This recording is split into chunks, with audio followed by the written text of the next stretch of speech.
ভয়াবহ অগ্নিকাণ্ডের শিকার হয়েছে সাজেকের রাঙামাটি জেলার পর্যটন কেন্দ্রটি।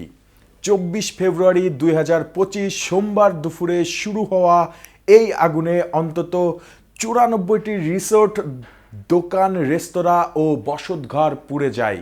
প্রায় 5 ঘন্টা পর আগুন নিয়ন্ত্রণে আনা সম্ভব হয়। তবে দুর্গম এলাকা হওয়ায় ফায়ার সার্ভিসের পৌঁছাইতে সময় লেগে যায়। কিন্তু কিভাবে এমন ভয়াবহ অগ্নিকাণ্ড ঘটল, এর পিছনের আসল রহস্য কি, এসব নিয়েই থাকছে আজকের প্রতিবেদন এবং আপনাদের সঙ্গে আছি আমি সুজয় মজুমদার।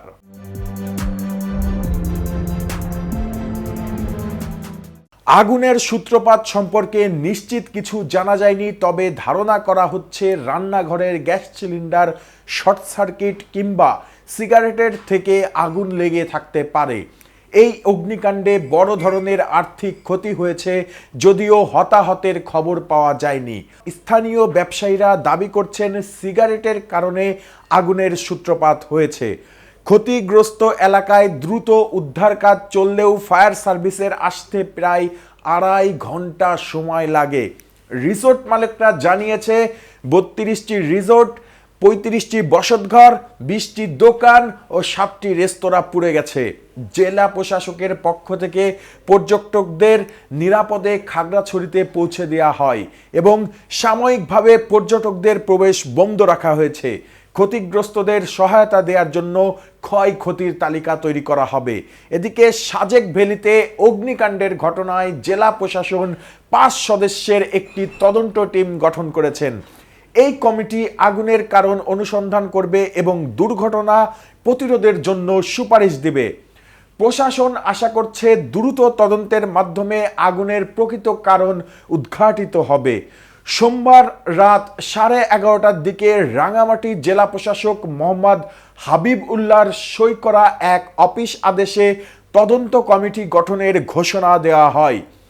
তদন্ত কমিটিকে আগামী 7 দিনের মধ্যে অগ্নিকাণ্ডের উৎস এবং কারণ খুঁজে বের করে দুর্ঘটনা প্রতিরোধে প্রয়োজনীয় সুপারিশ দিতে বলা হয়েছে। এই কমিটি প্রয়োজনে অতিরিক্ত সদস্যও নিয়োগ করতে পারবে।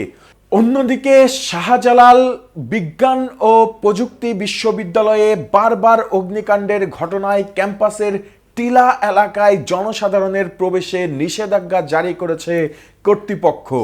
গতকাল সোমবার এ বিষয়ে একটি বিজ্ঞপ্তি দিয়েছে বিশ্ববিদ্যালয় কর্তৃপক্ষ। এ বিষয়ে গতকাল রাতে বিশ্ববিদ্যালয়ের প্রক্টর মোহাম্মদ মোখলেসুর রহমান বলেন, বিশ্ববিদ্যালয়ের অভ্যন্তরীণ টিলায় কয়েকবার অগ্নিকাণ্ডের ঘটনা ঘটেছে। এতে বিশ্ববিদ্যালয়ের প্রকৃতির ক্ষয়ক্ষতি হয়েছে। স্থানীয় বাসিন্দারা ঝোপঝাড় পরিষ্কার কিংবা গাছের ডাল কাঠ সংগ্রহ করতে এসে অগ্নিকাণ্ড ঘটান বলে আমরা জানতে পেরেছি। আগুন নেভাতে বারবার ফায়ার সার্ভিসকে ডাকায় তারাও অতিষ্ঠ। এজন্য নিষেধাজ্ঞা জারি করেছে বিশ্ববিদ্যালয় কর্তৃপক্ষ। মোখলেসুর রহমান আরও বলেন, শিক্ষার্থীদের দিনের বেলায় টিলাগুলোতে উন্মুক্তভাবে চলাচল করতে পারবেন, তবে রাতে ওইসব এলাকায় চলাচলে নিষেধ করা হয়েছে।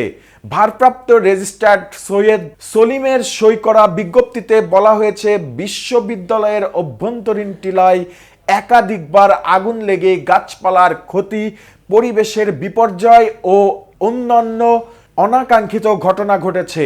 এর পরিপ্রেক্ষিতে টিলাগুলোতে জনসাধারণের প্রবেশ সম্পূর্ণভাবে নিষিদ্ধ করা হলো। এই ছিল এখনকার মতো। পরবর্তী ভিডিও দেখার আমন্ত্রণ জানিয়ে এখানেই শেষ করছি। এতক্ষণ কেটিভির সাথে থাকার জন্য ধন্যবাদ।